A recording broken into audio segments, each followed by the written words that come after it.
Hello and welcome to the Daily Meal for Tuesday, the 10th of August 2021.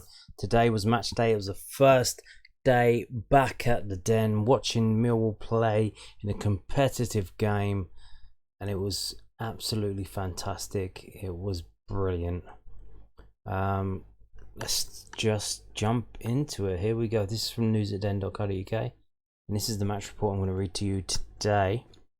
It's Millwall 2, Portsmouth 1. Millwall celebrated the return of fans to the Den with a 2-1 victory over Portsmouth to progress to the second round of the EFL Cup. They had to do it the hard way though. Akit Fairchild gave the visitors the lead, but goals from Scott Malone and George Saville turned the tide before the break. The visitors were reduced to 10 men in the second half, but did come close to a late leveller, Ryan Leonard having to clear another Hackett Fairchild effort off the line. The visitors took the lead inside 4 minutes, and it was a stunning effort from Hackett Fairchild. He intercepted a loose ball in the middle of the park, cut onto his left and unleashed a rocket past debutant George Long in the Mill goal.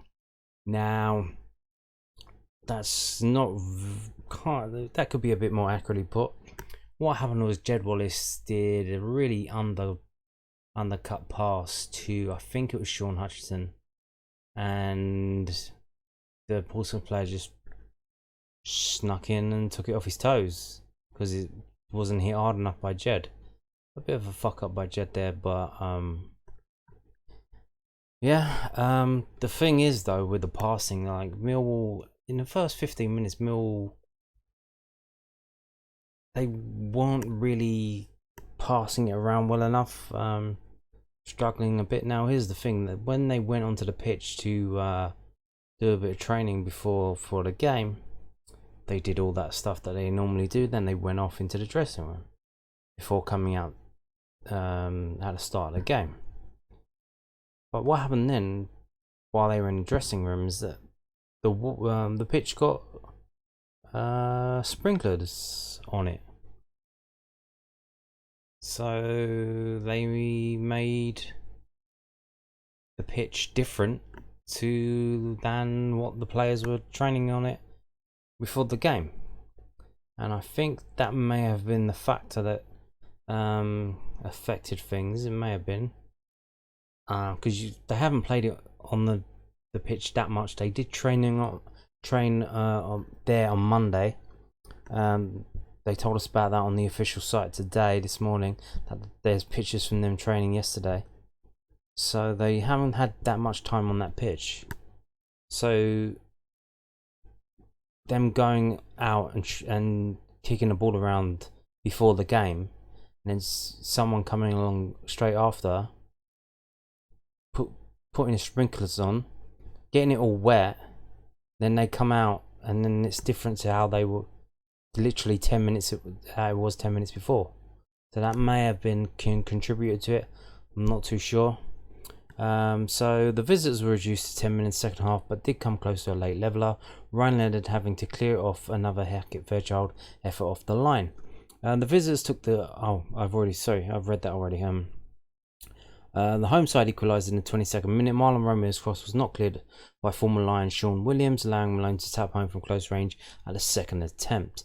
7 minutes later, the tide had well and truly turned, and the home fans were off their seats again. Leonard played a clever ball into Tom Bradshaw, whose shot was blocked by Sean Raggett. Another cross came into the box. Raggett again attempted to clear, but this time got it wrong, landing the ball on the foot of Saville, who finished superbly into the corner. Towards the end of the first half, Ronan Curtis went close, dragging an effort past the far post as the visitors looked to get back on level terms. In stoppage time, Ben Afobe had a glorious chance to make it 3-1 to Mill, but his effort was well saved by Portsmouth stopper Alex Bass. Portsmouth were reduced to 10 men in the 48th minute. Callum Johnson was shown a straight red by referee Charles Breakspear after a challenge on Bradshaw. On the hour mark, former Mill man Williams was substituted and given a brilliant reception by the home faithful as he left the pitch. Portsmouth had a huge chance to equalise in the 84th minute. Hackett Fairchild was put through by substitute George Hurst. He got past Jake Cooper and his effort was saved by Long, but an acrobatic follow-up was headed off the line by Leonard.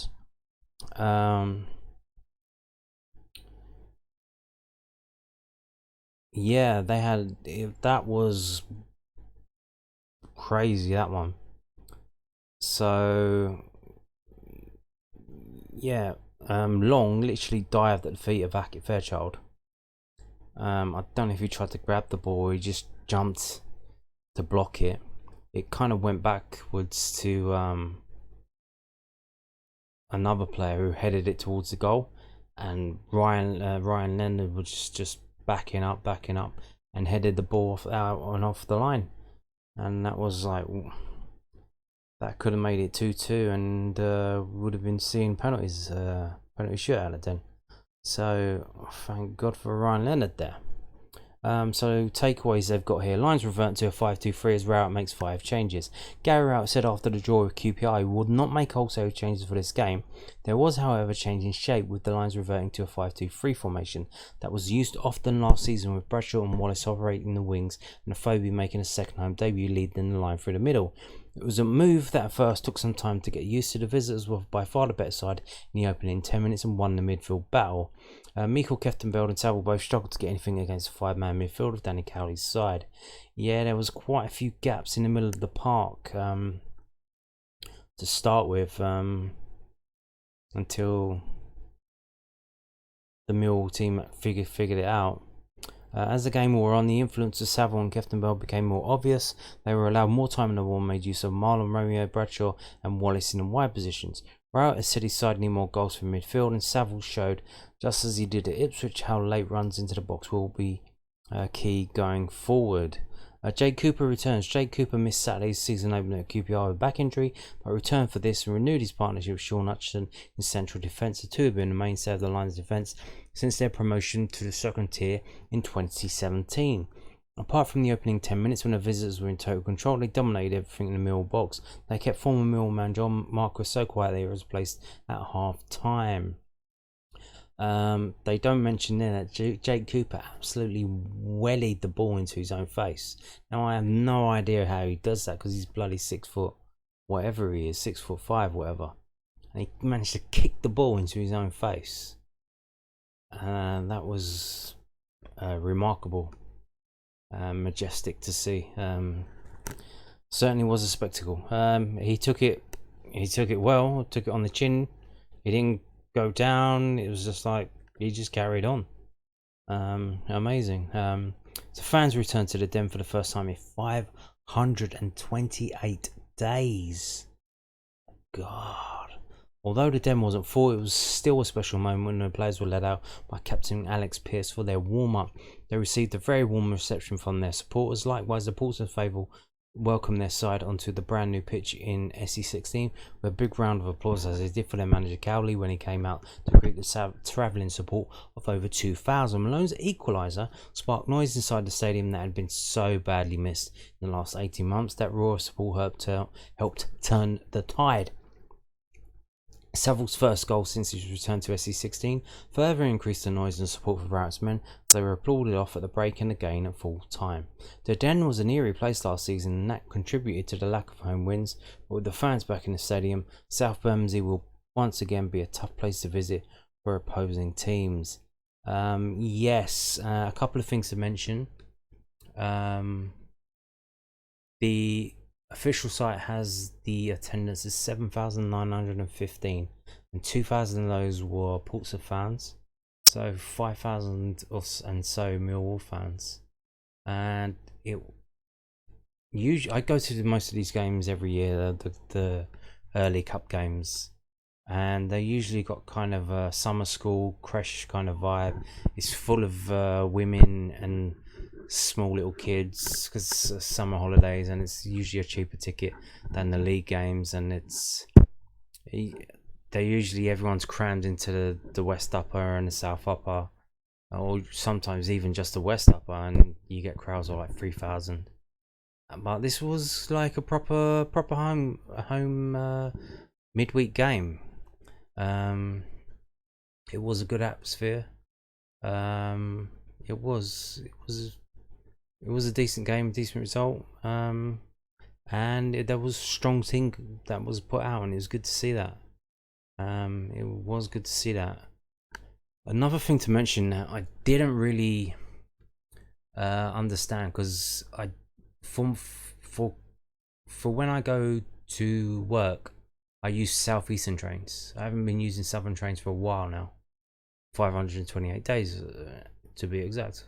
or around about there. And I didn't realise how drastically cut back the southern trains are because of this fucking pingdemic shit. There are literally 2 trains per hour that go through South Bermondsey. 2.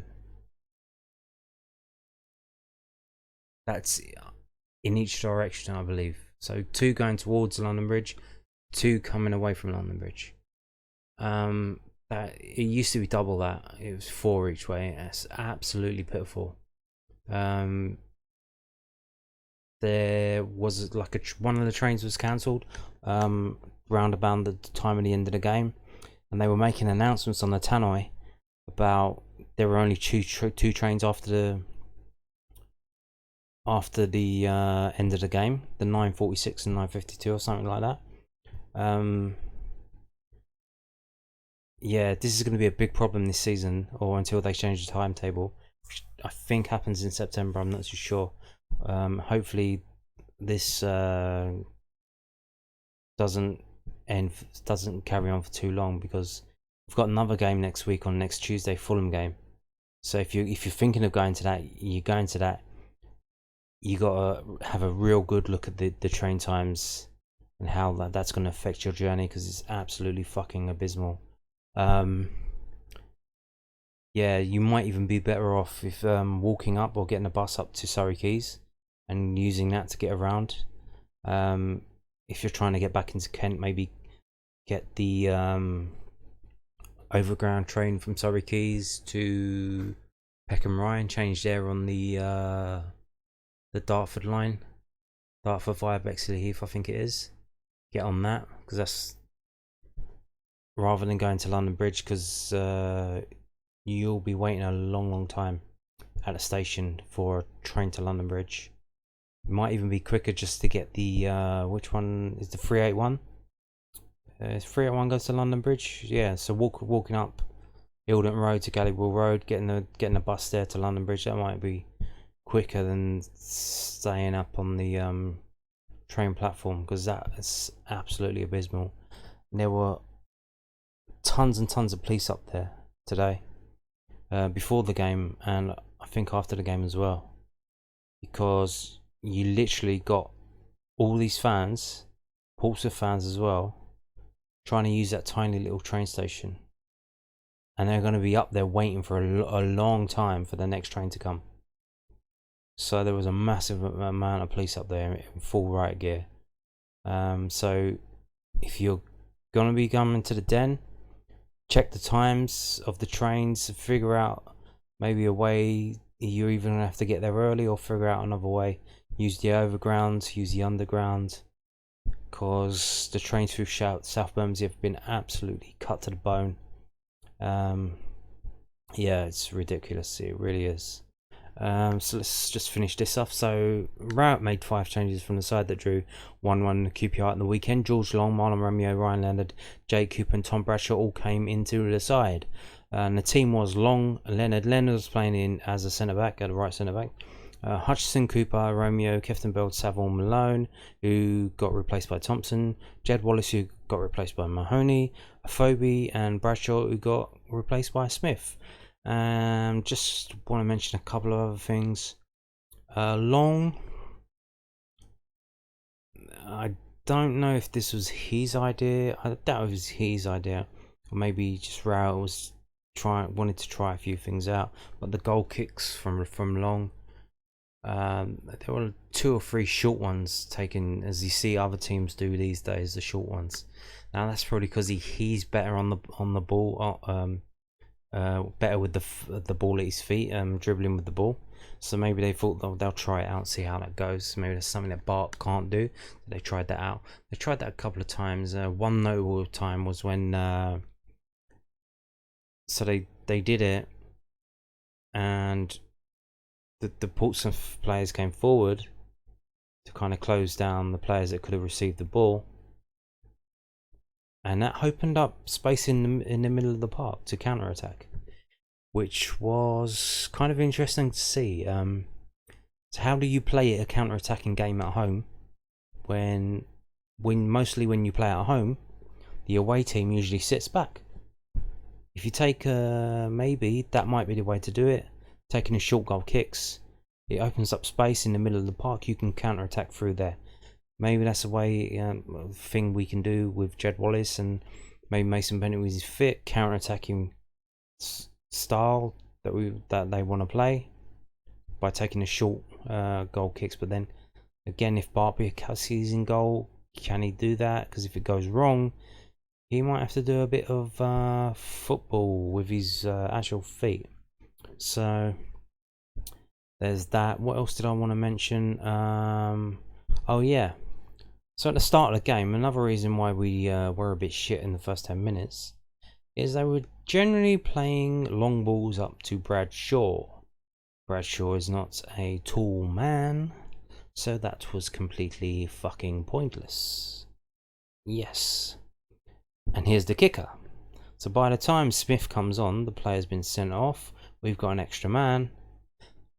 They start passing the ball around at the back between Cooper, Hutchinson, Malone, Romeo, whatever, Keftenbeld. So they start passing the ball around on the floor. When Matt Smith comes on, they don't play the long balls up to him that they were playing up to Bradshaw in the first half. They just try and play the ball on the floor. And it's completely fucking pointless to bring Matt Smith then on if you're going to do that. But what other option is there? I don't think there was another striker on the bench. So what you gonna do? Yeah, so that was a bit ridiculous as well. So moving on, we're going to look at this now. This is from londonnewsonline.co.uk, and they got their 4 takeaways from the game. So several proves he's going to be vital on George Long's debut. 4 takeaways from Mills Efl Cup win over Portsmouth. Millwall saw off a spirited and hard-working Portsmouth side 2-1 at the Den on Tuesday evening. Goals from Scott Malone and George Saville counted out Hackett Fairchild's opener as the Lions progressed to round 2 of the EFL Cup. Here are 4 takeaways. Mikael Keftenbeld impresses again. After an excellent display against QPR on Saturday, new boy Keftenbeld started again in the heart of the Millwall midfield against Pompey. His hard-working and committed style of play meant that Portsmouth struggled to build any momentum in the middle of the park. As well as his tenacity, he showed good composure and class when receiving and passing the ball, and try to join the attack when possible. George Saville's goals could be crucial. After returning to the Den from Middlesbrough on a permanent deal, the midfielder once again showed his creativity and attacking intent. In the 2017-18 season, Saville scored 10 goals for the Lions as they just missed out on the playoffs. After Saville left the club, the Mill struggled to score goals from the midfield. His return adds another crucial element that Gary Rowett's side lacked last season. An emotional return for Sean Williams. Sean Williams made 295 appearances and scored 18 goals over a 7-year stay at Millwall after signing from MK in 2014. The midfielder played 62 minutes in the game before receiving a standing ovation from the Millwall supporters, as well as hugs from his ex-teammates and manager Gary Rowett. Yes, and here's the thing as well. There is a picture on Twitter from when Millwall scored, and all the Portsmouth players have run off the pitch somewhere to celebrate, and left still standing there not is Sean Williams. He just stands where he was when the goal went in, and all the Portsmouth players are off running and celebrating. So I thought that was nice. The George Long debut. George Long signed from Hull City in the summer to provide competition for Millwall mainstay Bartosz Biakowski. Despite conceding early on in the match, Long showed bravery and great distribution throughout the tie. His ability to receive the ball under pressure and remain calm shows his fantastic potential to challenge Biakowski for the #1 goalkeeping shirt. Yeah, and another thing, there was a goal kick from Long that went like this. So all the Mill players went over to one side, the left side, as we were attacking,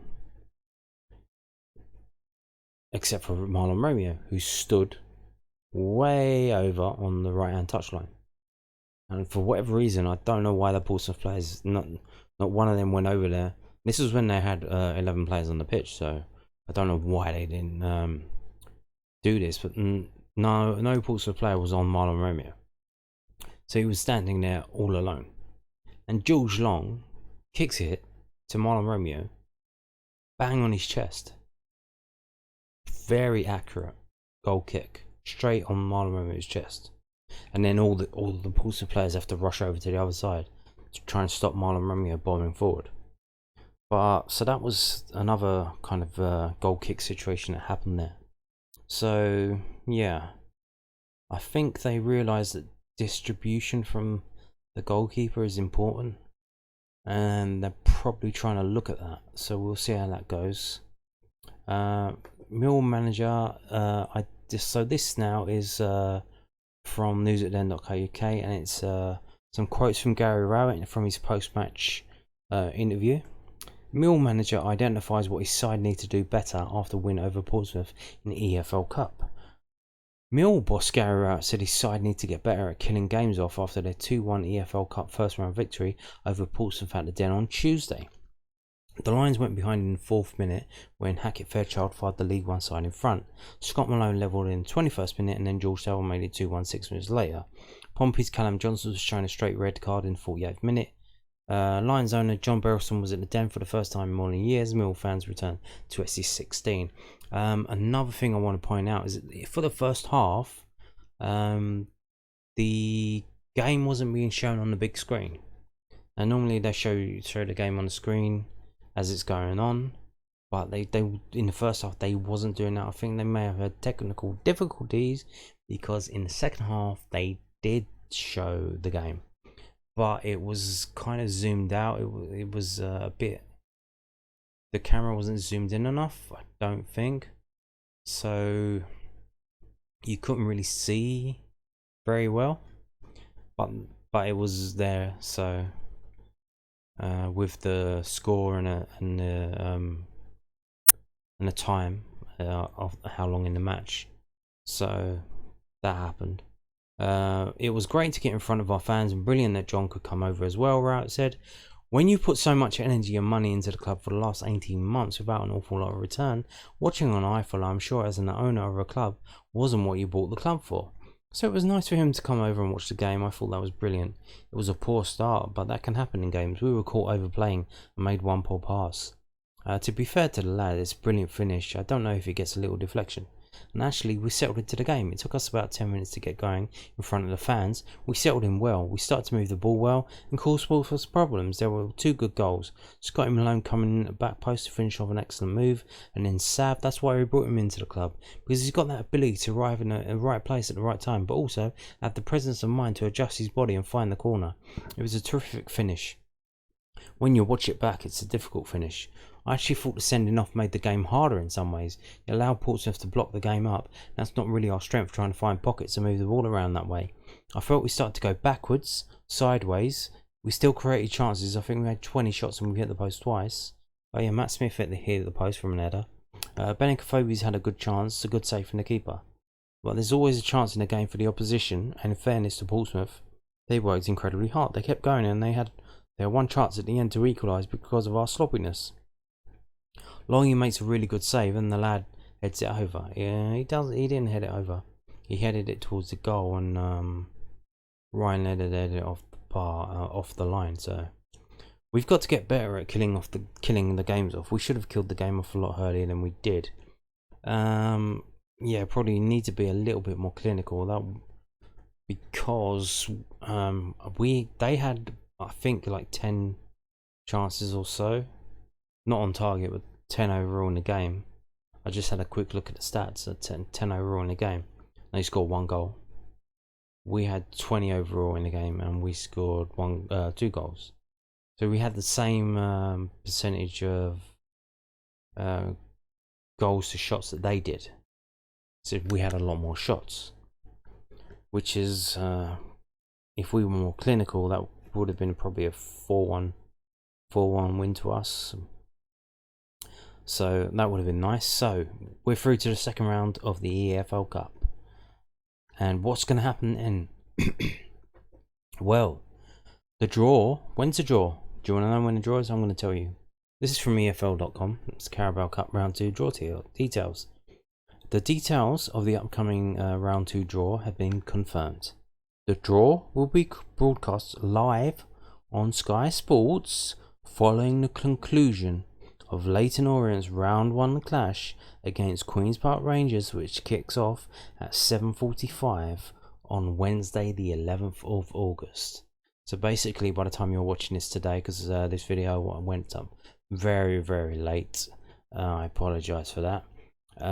So Wednesday night, about probably between 9:30 and 10 o'clock, the draw will be made, and it is regional again. It will be made on a regional north-south basis, and will also be live on Twitter at the Carabao Cup handle. So if you don't have Sky Sports, you can get on Carabao Cup on the Twitter and watch it live on that. Yeah, and here's the thing: the 2 Championship clubs that are not involved this time, which I believe is Fulham and West Brom, they come into it, and 13 Premier League teams that aren't playing in Europe, they come into it in this round as well, in round 2. So we could get a Premier League team, but it won't be a good one, and it will be a regional team. So that opens up the likes of Crystal Palace. We could play Fulham in that they're coming into it now. Yeah, so,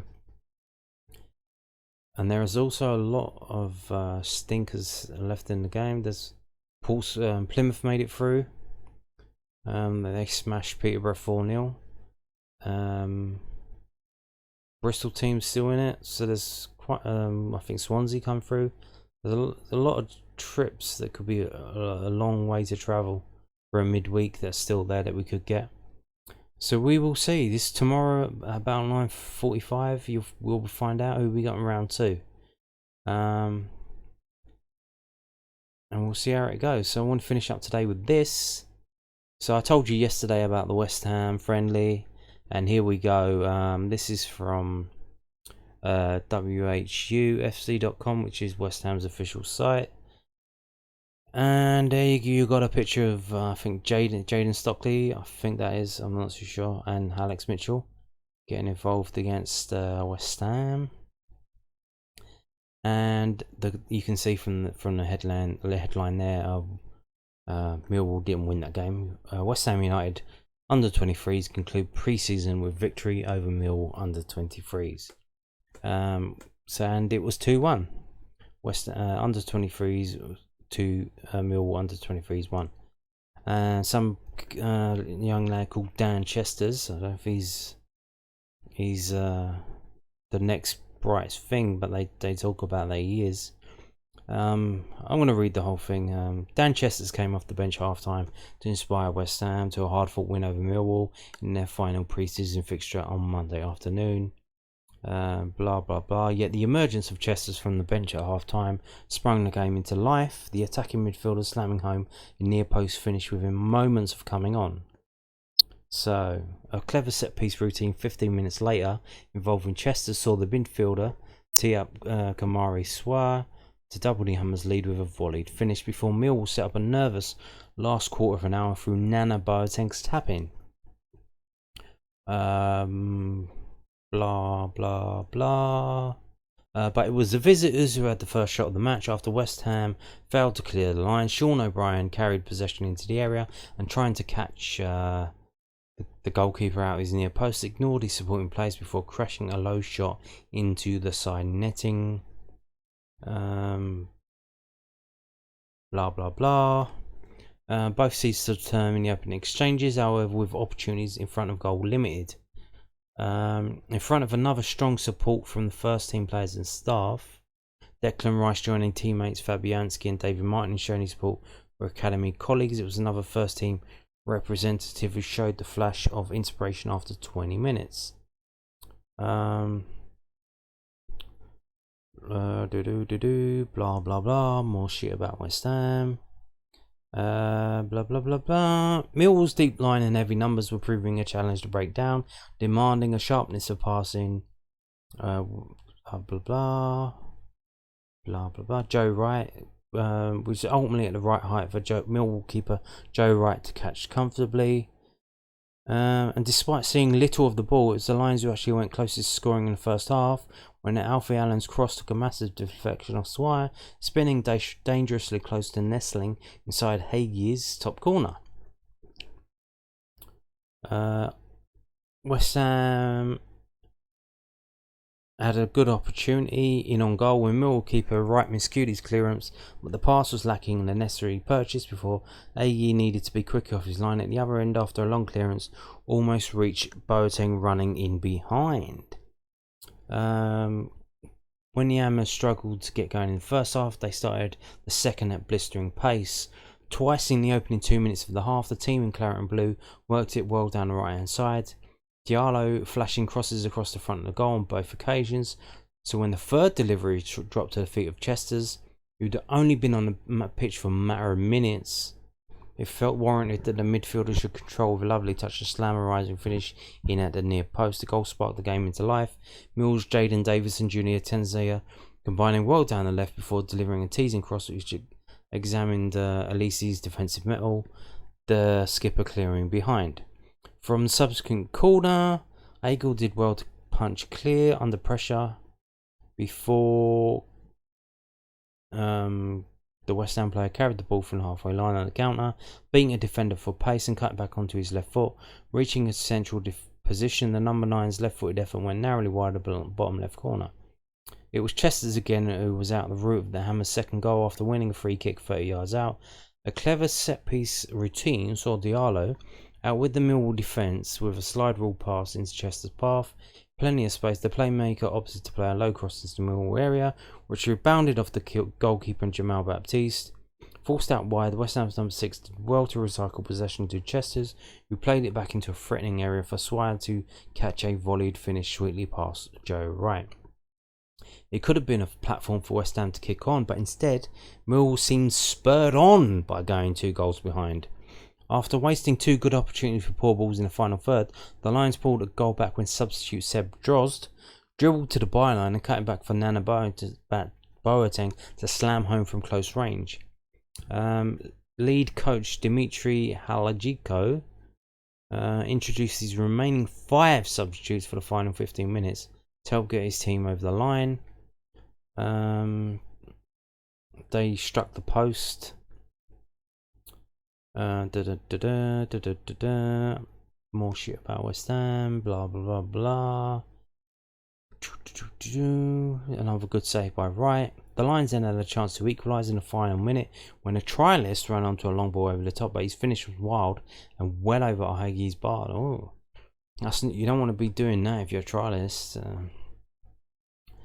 That looked to be that until Millwall under-23s won a free kick at the edge of the area in a closing second. Sensing the grandstand finish, the same trialist got to his feet, bent the ball low around the wall and off the inside of Haigie's post. As the rebound reached the Millwall trialist for a second effort from the edge of the area, the ball flected off our own trialist and after some last-minute pinball inside the area was cleared, earning the Hammers victory in their pre-season finale. How unlucky for that trialist. Yeah. It hits the post and comes back out. If that went in, could have signed him up. That could have been the difference between him signing on or being shown the door. But you can see here now, it looks worse than it is when you look at this. So look how many substitutions both teams made. So West Ham made 1, 2, 3, 4, 5, 6, 7 changes. 7 changes. Now Millwall, they made 1, 2, 3 changes. So for that second half, there was basically a brand new team on the pitch. But for the Millwall players were playing the whole game. And it's quite hot today. So they had to play against 2 sets of fresh legs, one at the start and one in the second half. And good to see we narrowed the trialists down. We've only got 3 trialists in the team now. I believe it was 5 before, now it's 3. So that's good. They're knocking them down. So Topology got booked. Boateng scored. And the team was Wright, Walker, Mitchell, Penny, Topolodge, Tenzia, Moss, Davis, Boateng, O'Brien, Drozd, Allen, and 2 trialists who got on as substitutes and 1 who was an unused substitute, and Gilmore on the bench as well. So there you go. So a narrow defeat for Mill under-23s before the start of their season next week. Yeah, there you go. There you go. That's it for today's video. Thank you for watching. Goodbye.